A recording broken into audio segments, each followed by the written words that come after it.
Hello. I can't tell you how many times I was approached with a question.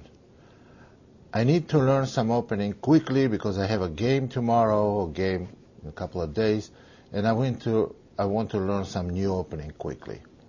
And this is a question will be coming normally from person who does not have opening repertoire and who does not know the value of good opening preparation. Well, but if that happens, we know that average player, chess player, in general, unless we're talking about professional chess player, is a lazy, very lazy person. So a lot of players, not some, do not have that opening repertoire set. So they have to learn opening quickly. Now, why would someone spend a lot of time on learning openings deeply if you can learn it overnight quickly? There is a big difference. When you need to learn opening very quickly on some variation, so obviously you are not going to know this very deep. So you are avoiding all kinds of complications because complications need time to be prepared for, analyzed. So obviously if you want to learn it overnight, you don't have this time for it. So then you're giving up in some advantages of this position. But suppose you are facing this problem and you need to solve it right away. Let's look at few examples. How do you approach to this problem? Well, the example 1, Ruy Lopez, e4, e5, knight f3, knight c6, bishop b5. This I'm talking about approach for white. And here, normal move and most common move is a6 for black. But there are different continuations such as d6, bishop c5, f5, very sharp variation, knight d4, and person who really wants to get very ambitious and get certain opening advantage has to be well prepared for all those continuations. Now we're going to talk about these people an ambitious approach on the other tape, but right now we are talking about some easy way out of the opening to have comfortable position and to stay away from all kinds of trouble. On a6, the first and simple way to play this position is bishop takes knight, bishop takes c6, and after d takes c6, simply to go d3. Now, playing this way, you forfeited your rights for getting opening advantage. So now you are not in any kind of danger and you are not going to be for some time, but so is black. Now you're playing white and you didn't get advantage. So you lost the privilege of the first move. Well, if you play like this, so you got out of the opening, that's okay approach. It's if your opening knowledge is very poor. On the other hand, if you go bishop a4, your opponent goes knight f6. Now, second case, you castle. This is the most recommended move. And here, your opponent has more options than normal bishop e7 move. If they play bishop e7, well, you don't have to know much about this opening to play rook e1, followed by c3 and followed by d4. But what happens now is your opponent plays knight takes e4, so-called opening variation of Ruy Lopez. Now, in order to get some kind of an advantage here, you have to know a lot of theory, you have to follow theory and have your own analysis in it, and you have to fill the position correctly. Now, and if you are not, you have to find your way around. What is the easy way to get comfortable position? Obviously, you are not gonna have any advantage, but get your pawn back and be on the safe side. So you can go simply rook to e1, and now you should expect your opponent to play knight c5, and then you're gonna play knight takes e5, knight takes e5, rook takes e5 check, and bishop e7. So here we are with equal material and equal position. Well, you probably should go bishop b3, and black can take on b3, pawn takes, and black castles. Both sides are out of danger, and again, this is easy way out. So you should look for approach. The approach you should look for is like easy way out of it. That's not the way I would ever recommend to play any kind of opening. But if you have to, my way to recommend is to do extensive analysis, a great preparation, but in case you get you don't have this preparation and you just want to start a game from middle game, and most of the time it's going to be equal middle game or inferior, you should not count on any kind of advantage. So let's look at few other ways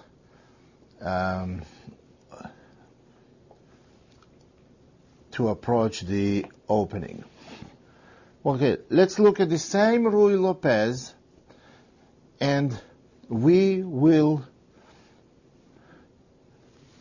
look at f5 move. Now this is a very sharp variation for black.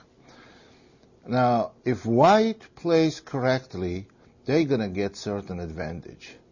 But in order to play correctly, you have to know the best moves, and you have to know the best moves in main variation and in any sub-variation.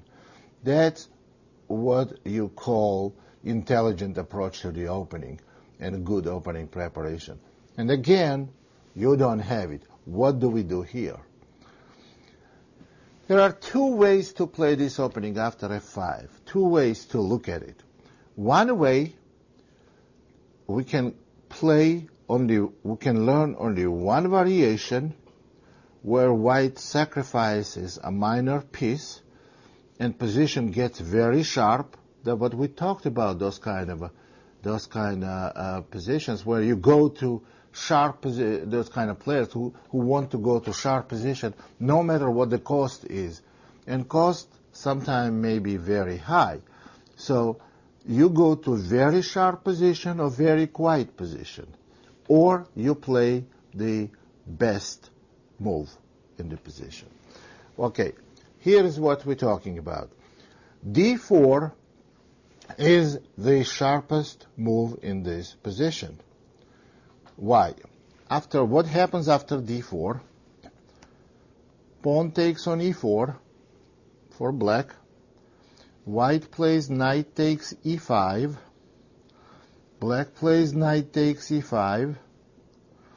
And d takes e. Now, this is extremely sharp variation for white, but you can have minimum knowledge and play it. Minimum knowledge. Only knowledge you have to have. The reason why this variation also sharp is because black plays c6 and white must sacrifice that bishop on b5. White cannot move that bishop. For instance, if bishop just moves back, then white has bad game. After queen a5 check, that's another case of violation of main principles. Black takes queen out in the early stage, but that is okay because there is a concrete reason behind it. And after knight c3, queen takes to e5, followed by d5 for black, and white has bad position. So, which means white cannot move the bishop. Then white should play knight c3, c takes b, and knight takes e4. It looks like white has nothing for a piece, but white has one pawn and black has extreme difficulties developing the pieces. This variation is known in theory as very sharp, was known for a long time, and now it's known that is bad variation for white because they found a way for black to defend successfully. So main move is d5, e takes the en passant, and knight f6. But we don't want to go through all these variations because that's not the purpose of our lecture today. So now let's go back to position where black played f5.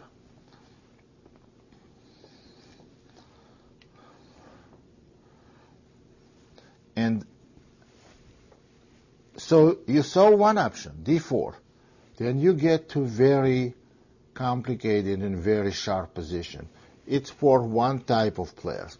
For people who don't want any part of it, they just want to get out of the opening and have reasonably stable position. Then you go d3 for those players. Then you go just simply d3, and when black takes on e4, you take back on e4, and you have stable position, and that's how it's going to be. You are not going to have any advantage. Well, with a knight on g8 here. You are not going to have any advantage because black is going to develop simply knight f6 followed by bishop c5. Position is going to be equal. This is second approach. The third approach is for people who know the modern theory and who know what the best moves are in this position and how to fight for advantage. And they don't need to they don't need me to tell them anything what to do in this opening. So I just gave you, that wasn't about Ruy Lopez, and that wasn't about some concrete variation. This was about the way we look at certain position, and you have to have a sense when game may become very sharp, and if you are not comfortable with it and you don't know much about this variation, you must find an easy way out of it. Well, I've been studying openings and doing research in chess theory for over 35 years. And even I, sometimes when I play, I get into the twilight zone. I get in twilight zone, and which means that I get somewhere that position is not very familiar to me. And I don't, well then obviously I take the easy way out. I stay away from complications because it's not going to be the fair battle. If I play some variations and I don't know the consequences of it, and my opponent is well prepared, I don't want to get in there. It doesn't happen very often, once in a great while, but but I spent that much time in studying opening theory. But if you get somewhere, if you find something that you don't like and may get very sharp, quickly get out of there. One example we want to look at is Queen's Gambit declined, which normally is considered as quiet opening. But after d4, d5, c4, e6, knight c3, black plays c5. Now, you may simply play c takes d, expecting your opponent to play e takes d, and then we get a relatively quiet position of Tarrasch defense.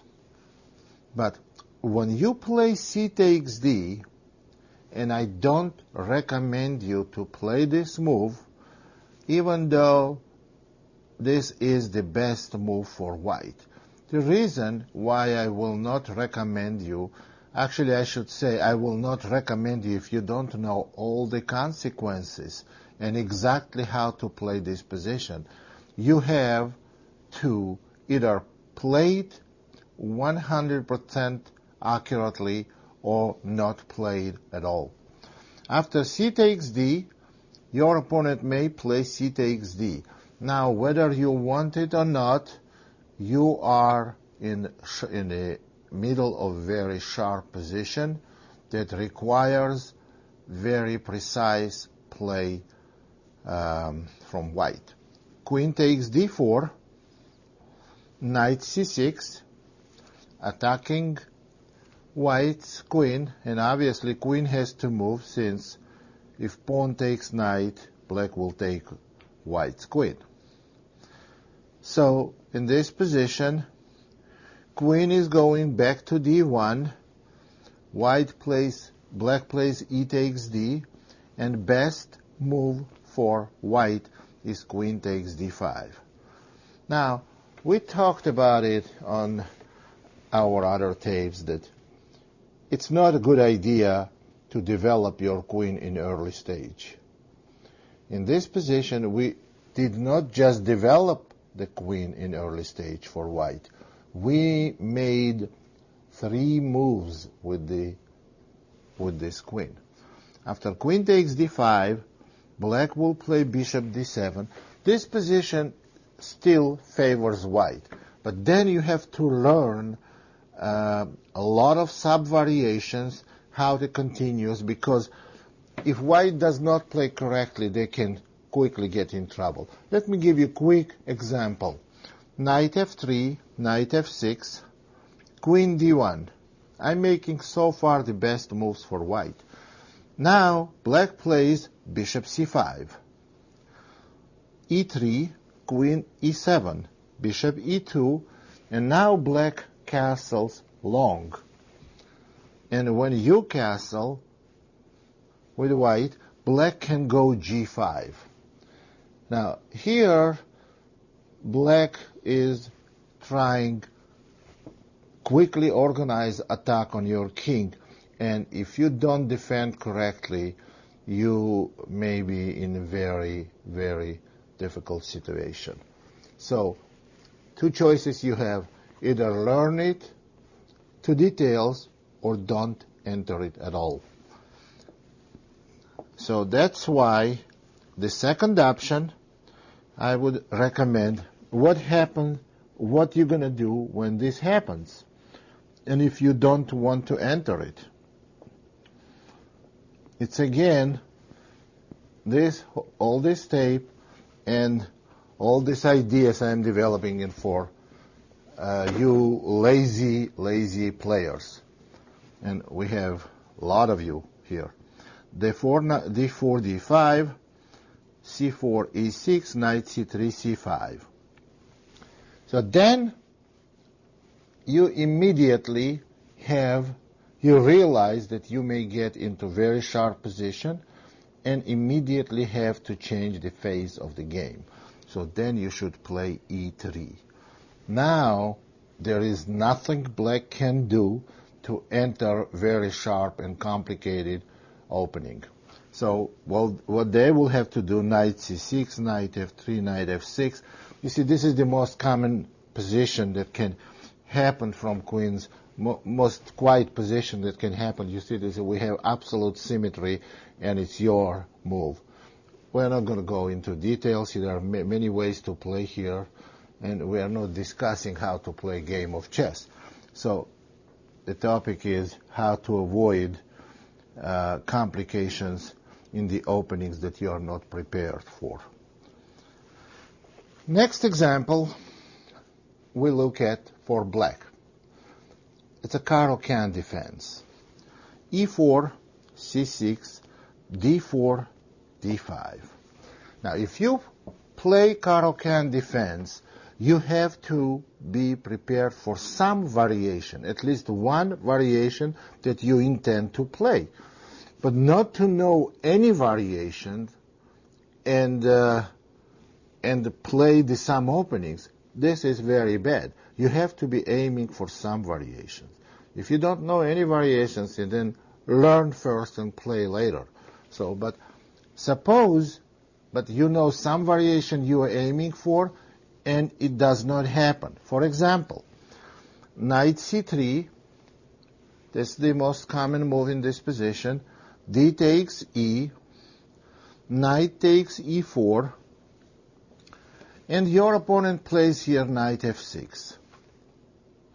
Actually, you play knight f6 or knight d7, and you are black.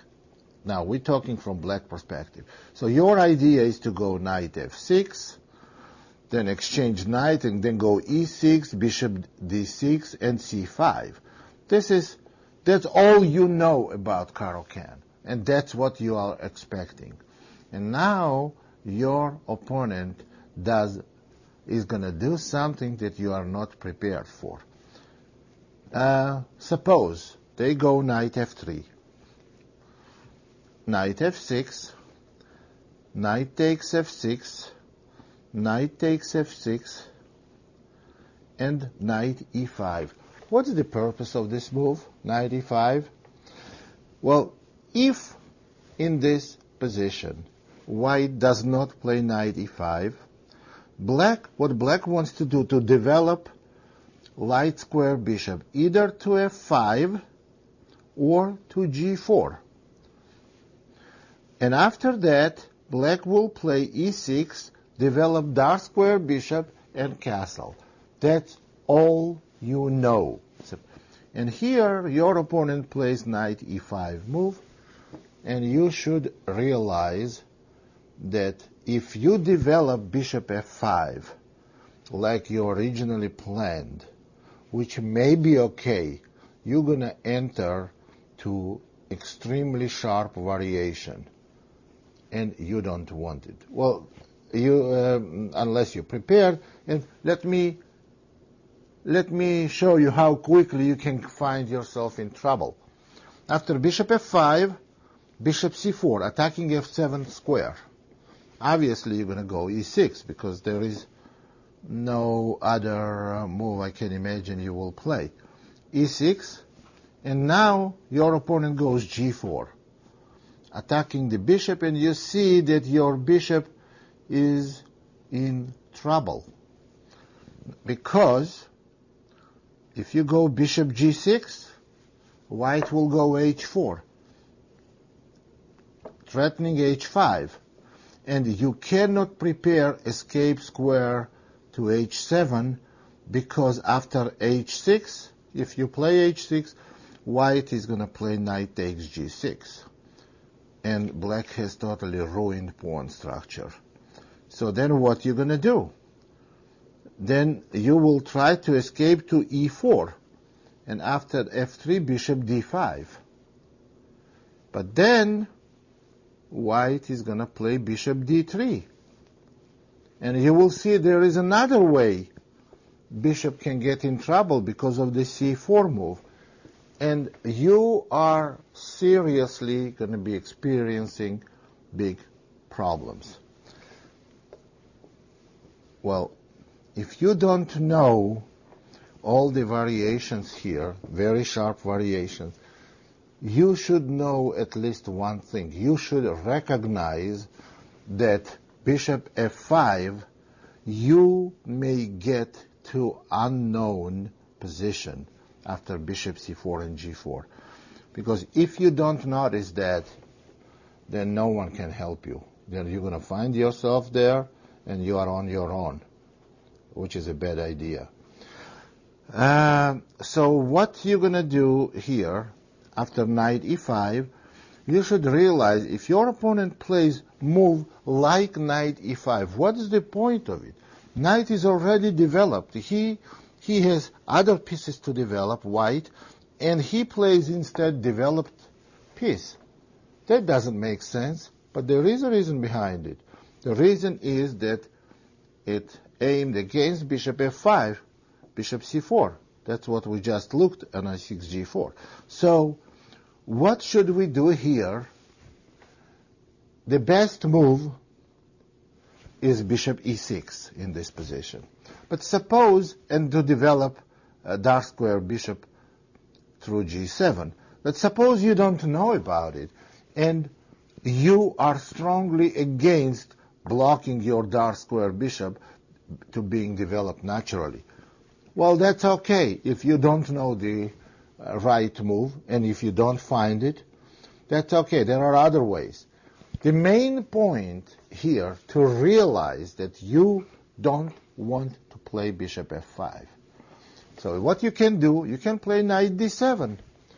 Try to eliminate that knight from e5. Or you can go e6. You will get slightly inferior position, but you're going to be safe. And as far as bishop on c8 goes, you will later on develop by playing bishop d6, c5, and b6 and bishop b7.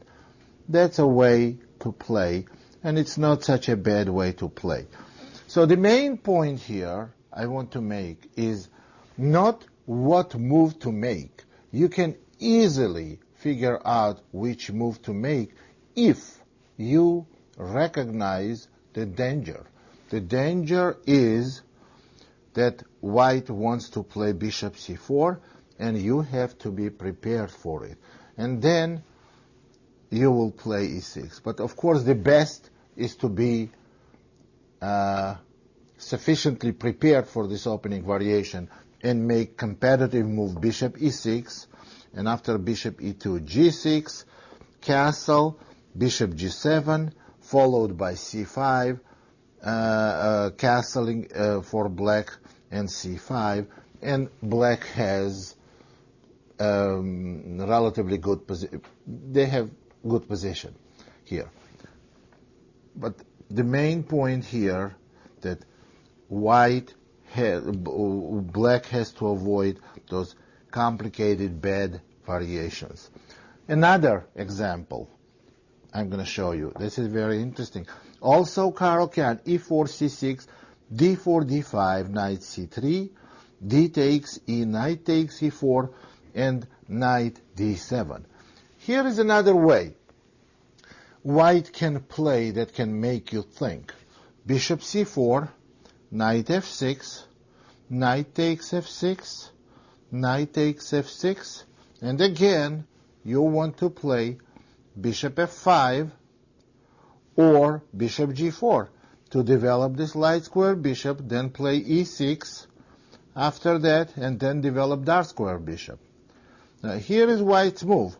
White can play c3, and now you see that developing of your light square bishop on c8 is a bad idea.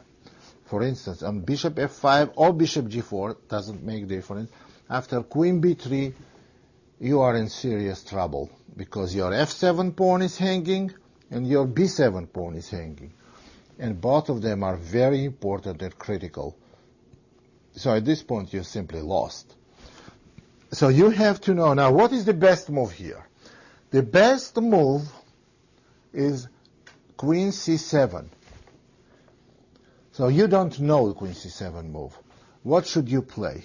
You should realize one thing, that queen b3 may be a threat if bishop, light square bishop being developed from c8. Queen b3 is a threat. Once you realize that, you start thinking. Of course, if you watch this tape and that this problem occurs in your game, then now I'm going to tell you what the best move is, and you're only going to play best move.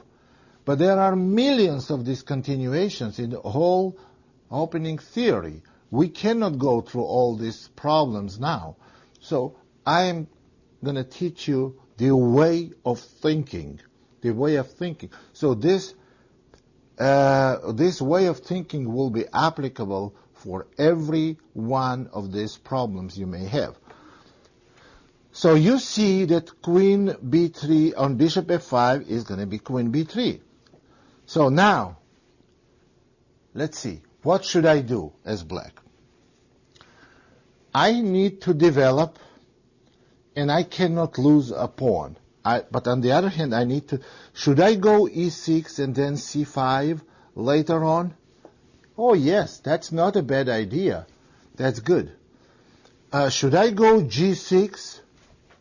No, it's a bad idea, because if he goes queen b3, I have to play knight d5, because after e6, we have our pawns placed like checkers. It's like a Swiss cheese. Look at the h7, g6, f7, e6. We don't want to do that.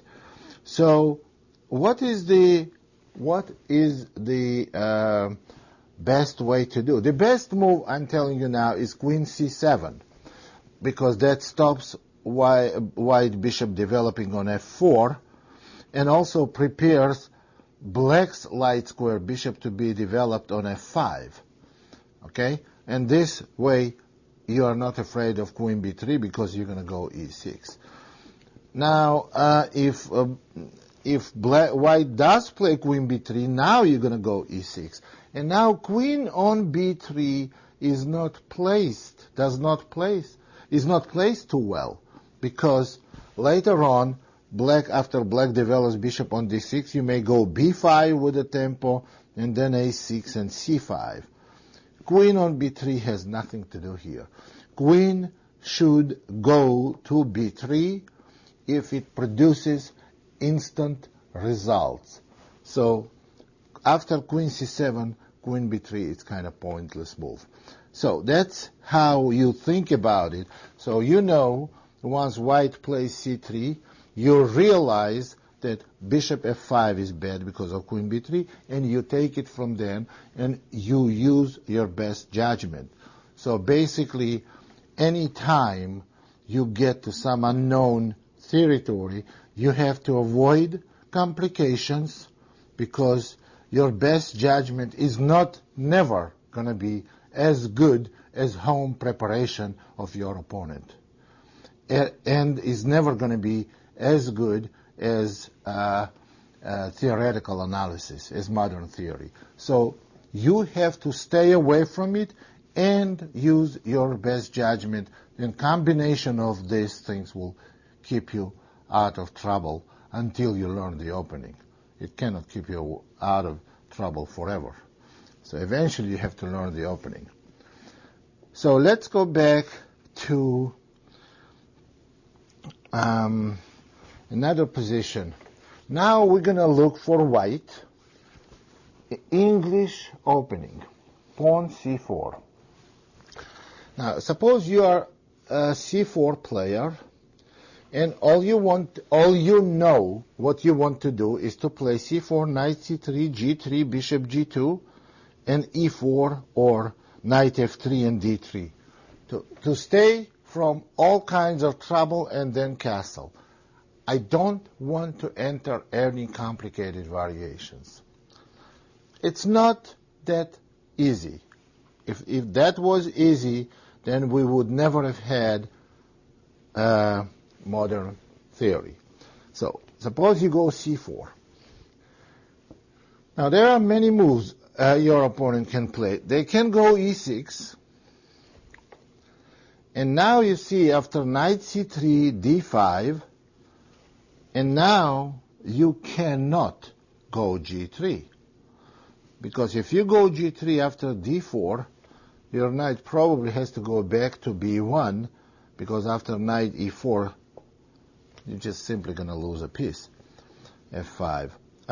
So what you do, c4, e6, now you have to look and think about what opening do you want to play.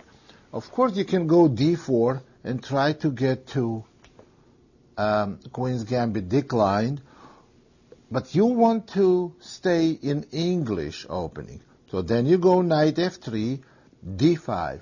There is no more English. English opening is only, what do we call English? And when white plays c4, and black eventually plays either c5 or e5. Anything else is not English. So there's two varieties of English opening.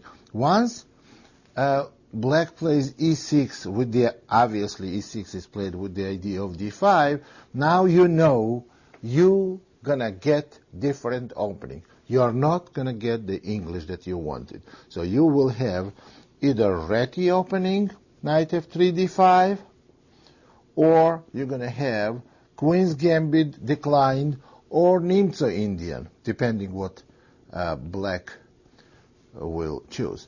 So this is what is going to happen if you go c4 and your opponent plays e6. So you know you're not going to see English then. But suppose they do play e5. Okay, now you go knight c3, that's what you expected. Now they go knight f6, and you go g3, just the way you wanted. Now they go c6, and here you are facing a problem. The problem is that if you go bishop g2, then you are entering to very sharp position.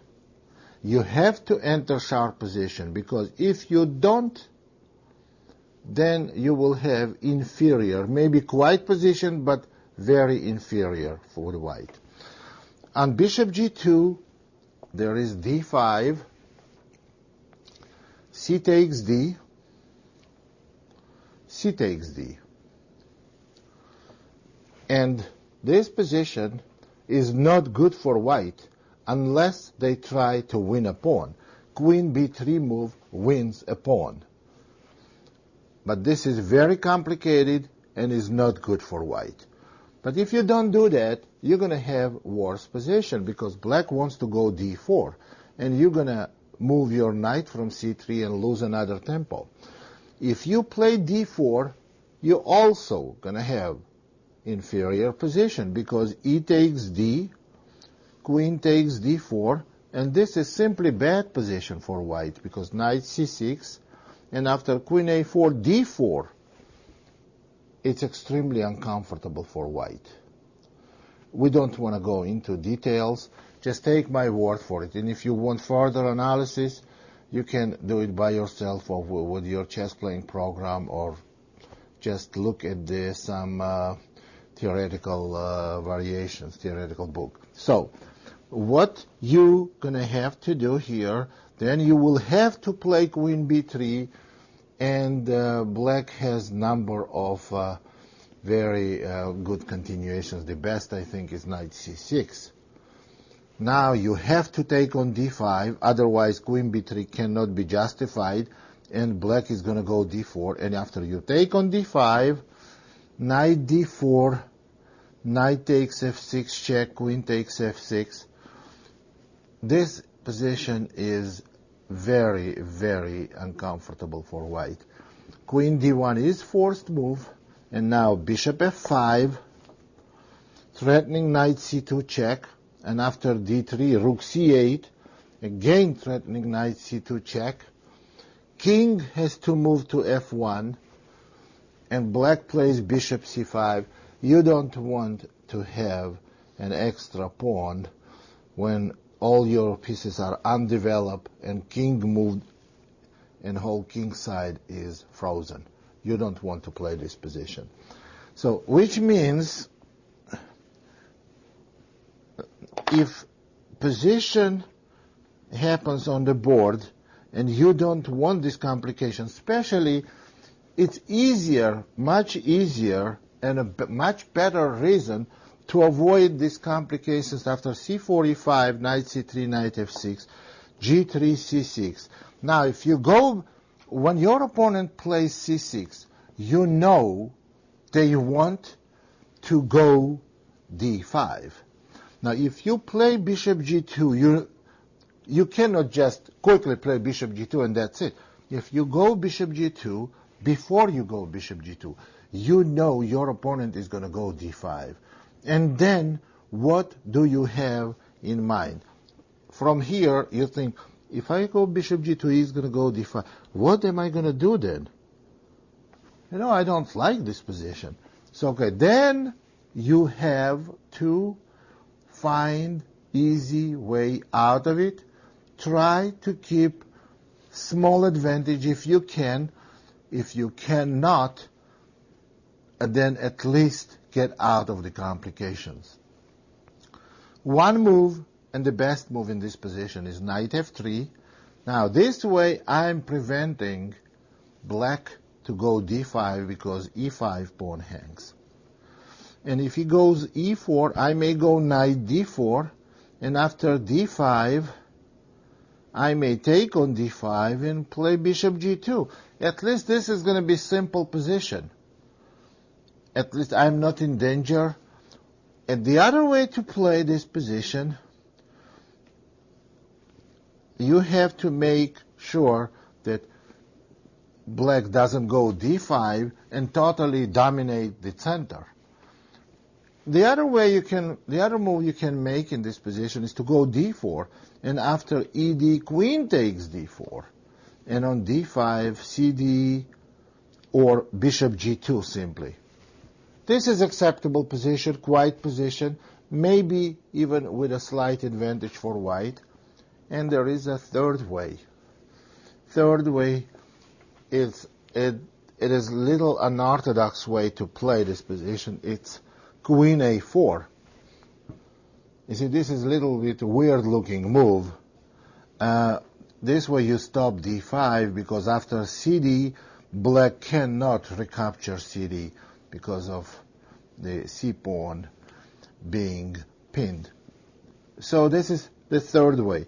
But you have to keep in mind that you cannot let black play d5 and then just be in charge of a center here. So knight f3 is one way, d4 is the other way, queen a4 is the third way. Unless you go bishop g2 and allow d5 and go for this complicated variation. As far as I know, it's not good for white. If you have different opinion and you enter it purposely, then good luck to you, but that's not something I would recommend. So what you do is you have to realize that there is a danger to get to unknown position, complicated position, and you know that you are inferior there because you are not prepared and your opponent is prepared. So that should ring the bell. So that's another case. Well, let's look at another English. c4, c5. Okay, now as I said, I want to play knight c3, g3, bishop g2, knight f3, and castle. That's very nice, if I can do all this. And most of the time, you can do all this. But there are cases where you have to do whatever you want to do very carefully. Knight c3, knight c6. Suppose you go g3. And your opponent goes knight f6. Or even e6. Well, knight f6 is fine. Bishop g2. They go e6. Now knight f3. And they go d5. Now you know what you're going to do. Suppose you have to take. You don't want a castle because you're going to have inferior position. After d4, probably your best square is to go to b1. Now let me ask you a question. If black goes e5, what is going to happen? Did you gain tempo or you lose tempo? Black wasted time, e6 and e5. So this is well-known position of reversed King's Indian. But black, even though black played e6 and then e5, They are one tempo ahead of white. Why? Because black lost one tempo. E6 and then E5. That's a loss of one tempo. White lost two tempos. They played knight C3 and knight B1. So black is one tempo ahead. If you don't think that one tempo means anything in a game of chess, then you are watching wrong tape. So that's why I will recommend after C4, C5, knight C3, knight C6, G3, knight F6, bishop G2, E6, knight F3, and your opponent goes D5. Now you have to know what you want to do, because you do not allow D4 and blindly castle here. You take on D5.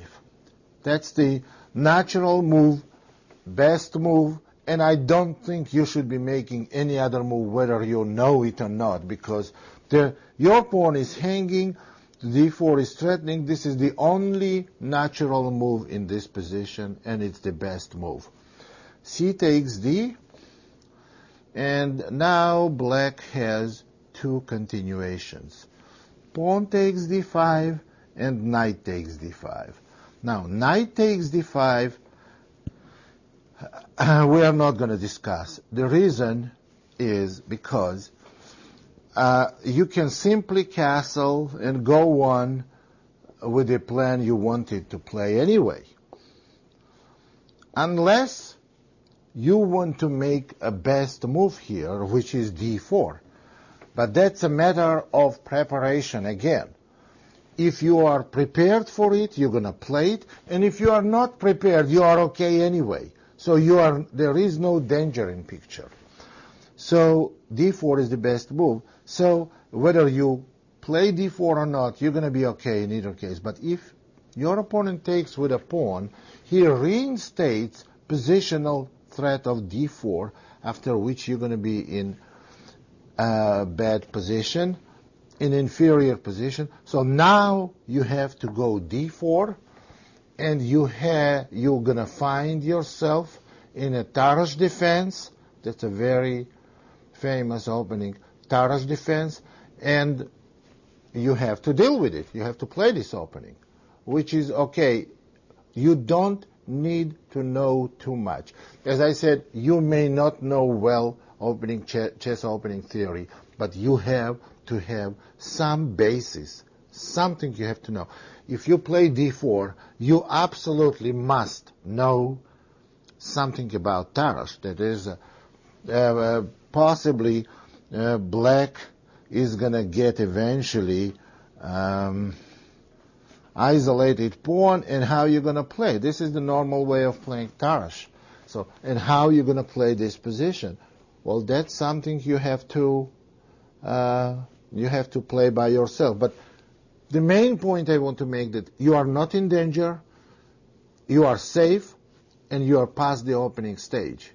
Now, the difference between passing the opening stage this way and with very fundamental knowledge of modern theory is when you know openings very well, that means you guaranteed to get middle game position that you will have clear plan in, because opening should be a window to the middle game, and you're guaranteed to